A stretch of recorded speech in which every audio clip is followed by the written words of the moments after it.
À la une de l'actualité dans cette édition, échange direct entre le président du Faso et les acteurs du secteur informel.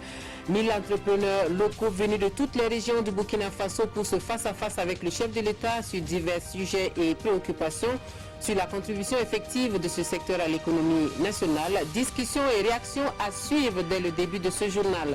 Visite et lancement d'infrastructures routières dans la ville de Ouagadougou. Les autorités déterminées à améliorer la mobilité urbaine dans la capitale.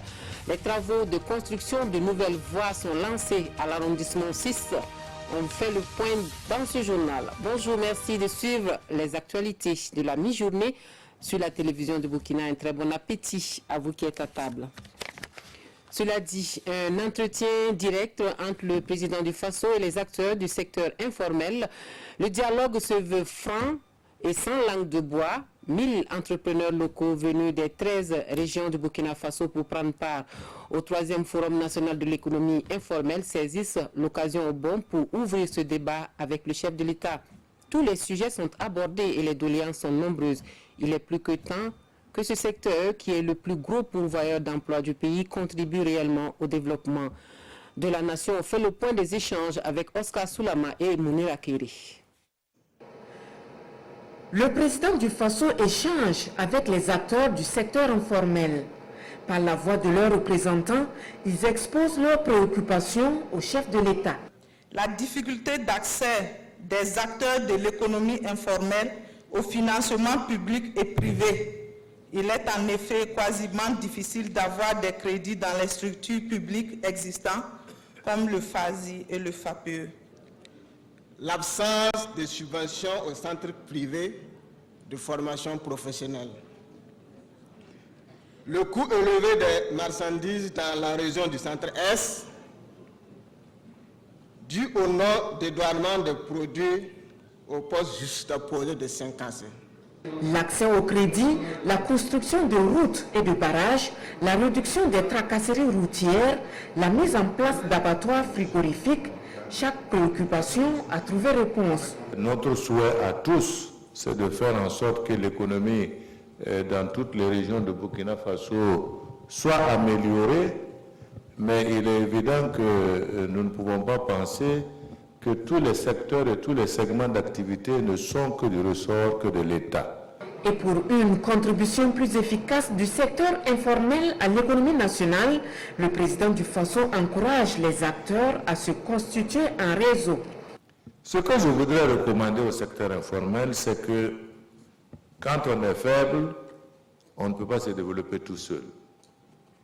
Il faut que les gens s'associent pour pouvoir développer des activités. Sinon, on sera toujours en train de bricoler sans avoir de résultats.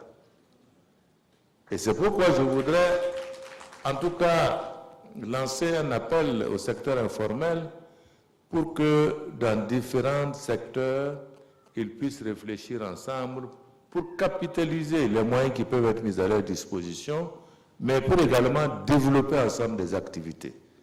Environ 1000 entrepreneurs locaux prennent part à ces échanges qui se tiennent dans le cadre du 3e Forum national de l'économie informelle.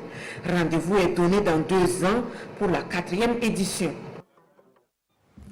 Et à l'issue de ce dialogue direct, les acteurs se prononcent. Les uns et les autres semblent avoir eu réponse à leurs préoccupations. C'est le moins que l'on puisse dire. Suivons quelques réactions. Nous, en Côte d'Ivoire, on n'est pas informés de ce genre de cérémonie-là. Parce qu'on est là-bas, j'ai appris qu'il y a un forum national. Donc je me suis déplacé pour venir participer, pour pouvoir aller rapporter à la jeunesse ivoirienne qui est là, qui ne sait pas qu'au Burkina, la jeunesse et les populations sont vraiment dévouées pour l'économie nationale et le développement du Burkina. Donc nous aussi, qui sommes de diaspora, on veut en tout cas participer au développement de notre pays. C'est ça qui a fait que je me suis déplacé pour venir suivre cette forum. On a été vraiment contents. En tant que commerçant, depuis que nous on a commencé, on a eu des forums qui sont passés, mais on n'a pas vu ce cas pareil. Ça a été vraiment exceptionnel. Et à la clôture, Semrok, le président du Faso, est venu faire la clôture avec nous. échangé avec nous. Et nous, on a su vraiment qu'avec ça, le pays va aller à merveille, va aller en avance. Nous attendons ça depuis 8 ans. Nous espérons que ça va continuer aussi, comme le président même nous l'a promis. Chaque 2 ans, c'est une tribune offerte au secteur informel de s'exprimer. Parce que comme nous sommes petits là, il faut nous permettre de nous exprimer aussi pour grandir. Dans la région des Hauts-Bassins, c'est surtout le financement, la lourdeur dans le financement des petites et moyennes entreprises et autres, et du secteur informel. Nous avons demandé à ce qu'on renouvelle le parc de taxis aussi à Bobo. Organiser et formaliser les acteurs de l'économie informelle, c'est aussi une préoccupation pour l'unité d'action syndicale qui tente d'apporter sa réponse à la question, et cela à travers un atelier de formation pour renforcer les capacités des leaders syndicaux. Rôle des organisations syndicales dans le processus de formalisation de l'économie informelle, c'est le thème de la formation qui se tient cette semaine. À Ouagadougou, l'ouverture de l'atelier avec Adam Aguiti et Maïmouna Traoré. Organiser et formaliser les acteurs de l'économie informelle, c'est le principal challenge des organisations des leaders syndicaux réunis ici en atelier de formation. Selon ces derniers, plus de 93% des travailleurs burkinabés sont dans l'économie informelle, ce qui présente une menace pour l'économie nationale. Nous constatons de plus en plus que le secteur informel prend du poids et ça fait tout un pan de la société qui est dans un environnement, j'allais dire, assez délétère.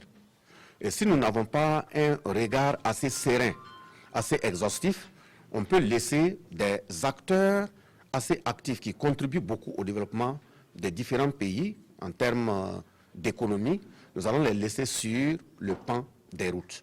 Voilà pourquoi il est essentiel que l'organisation syndicale en tant que contre-pouvoir se donne les voies et moyens et faire en sorte à ce que l'ensemble des traités et conventions internationales qui ont été ratifiés dans le sens de la protection du monde du travail, qu'ils soient formels ou informels, et interpeller suffisamment l'autorité afin que ces conventions soient scrupuleusement respectées. En juin dernier, la communauté internationale a célébré le centenaire de l'Organisation internationale du travail, une célébration qui a permis l'adoption de la déclaration sur l'avenir du travail à travers la formalisation de l'économie informelle. Leur expertise est attendue sur le terrain de la formalisation de cette économie informelle. Eux, ce sont les tout nouveaux consultants certifiés de la Maison de l'entreprise du Burkina. Esprit d'entreprise, montage de plans d'affaires, diagnostic d'entreprise, autant de concepts clés du secteur privé qui n'ont plus de secret pour ces 20 impétrants qui constituent la première promotion des consultants de la Maison de l'entreprise. Aruna Mari nous les présente. De nouvelles compétences pour accompagner le développement des entreprises burkinabées. Ils sont 19 impétrants pour cette première cuvée du programme de certification au métier de consultant de la maison d'entreprise du Burkina. Ces nouveaux consultants ont passé 6 mois à recevoir des enseignements requis pour l'exercice de leur métier, un secteur que la maison d'entreprise veut assainir. Tout le monde se proclame ou se déclare consultant, alors que nous voulons que nos entreprises soient accompagnées par des experts qui soient certifiés. En lançant ce programme novateur, la maison de l'entreprise met sur le marché de la consultance des profils variés et suffisamment formés pour prendre en charge des PME et accompagner l'État, les partenaires techniques et financiers, les ONG, les collectivités territoriales dans la mise en œuvre de leurs projets et programmes. Pour la marraine, cette nouvelle vague de consultants va insuffler une dynamique nouvelle pour le rayonnement des entreprises. Notre nation est aujourd'hui en construction et c'est une compétence rare, des compétences que nous avons besoin. Ce n'est qu'une première promotion. Je souhaite qu'il y ait énormément et que tous les consultants du Burkina puissent bénéficier de cette certification pour produire donc des services de qualité aux PME, mais aussi à l'État, à notre administration, pour qu'ensemble nous puissions construire cette nation qui se veut prospère. Ce programme va se poursuivre car la maison de l'entreprise dit s'atteler pour le recrutement des auditeurs de la deuxième promotion. Un mot de politique avec le parti majoritaire qui remobilise ses troupes dans le Zondoma. Une délégation du bureau politique national du mouvement du peuple pour le progrès a rencontré les militants et sympathisants à Goursi. Le principal objectif de la mission est le renouvellement des structures du parti dans la localité. Issoufou Kabore Moussaki pour les précisions. Cité de Naba Bango, l'homme du parti MPP, le mouvement du peuple pour le progrès retentit. Nous sommes à la rencontre entre une délégation du bureau politique national, militants et sympathisants dans le cadre des activités du parti. Armand Roland-Pierre Bewende et ses collègues sont venus encourager et remobiliser ces militants d'une part et d'autre part constater le renouvellement effectif des sections et sous-sections du MPP dans les zones de Ma. Il fallait qu'on vienne faire le constat que ces structures ont été réellement renouvelées et installées et pouvoir partager avec nos militants à la base certaines informations de niveau national et les galvaniser pour les futurs combats. Une fois le message livré, place à des échanges. Les militants et sympathisants souhaitent la construction du siège du parti, des routes et des barrages et surtout l'octroi des crédits aux femmes. Nous engageons à travailler pour reconduire le président Kabore à Kosiam en 2020. Nous avons été rassurés quant à nos doléances. Les choses doivent changer d'ici 2020 pour que nous puissions faire un bilan auprès des autres femmes. Des réponses ont été données aux différentes préoccupations. Tout de même, membres du bureau politique national, militants et sympathisants se réjouissent du travail déjà abattu sous le pouvoir du président Roch-Marc Christian Kabore. La délégation a invité les militants et sympathisants à établir les documents nécessaires pour les élections de 2020. Et puis cette information sur le procès du putsch de septembre 2015 qui devait reprendre ce matin suite à l'exception d'inconstitutionnalité de l'article 67 du code pénal soulevé par les avocats du général Gilbert Diendéré le lundi 15 juillet dernier. La chambre première instance du tribunal militaire de Ouagadougou chargée du jugement du dossier putsch de septembre 2015 avait alors saisi le Conseil constitutionnel pour avis. Une semaine après, les grands juges ne se sont toujours pas prononcés sur la question. L'audience censée reprendre ce mardi 23 juillet est de nouveau reportée. Elle reprend le lundi 29 juillet 2019, toujours au tribunal militaire de Ouagadougou. Suite de ce journal avec cette triple signature de convention entre le Burkina Faso, le gouvernement burkinabé et la coopération allemande. Les domaines concernés par ces financements sont l'eau, l'énergie et la plateforme True Budget dans la gestion des projets publics, montant total des contrats plus de 25 milliards de francs CFA. Idrissa Ouarga et Abdoul Rasmane Zongo. Pas de nuages dans le ciel de la coopération germano-burkinabé, en témoigne ce geste manuel sobre sur un document. Cela s'appelle ici une signature, puis une autre et une dernière. Et voilà enfin entériné officiellement 3 contrats de financement d'un montant global de près de 26 milliards de francs CFA entre la partie burkinabé et allemande. Ces 3 contrats visent à accroître l'offre énergétique, mais aussi à approvisionner en eau potable les régions du sud-ouest, des cascades, des hauts bassins et de la boucle de Mougoun, et également à familiariser le gouvernement avec la technologie True Budget, un outil de gestion des projets.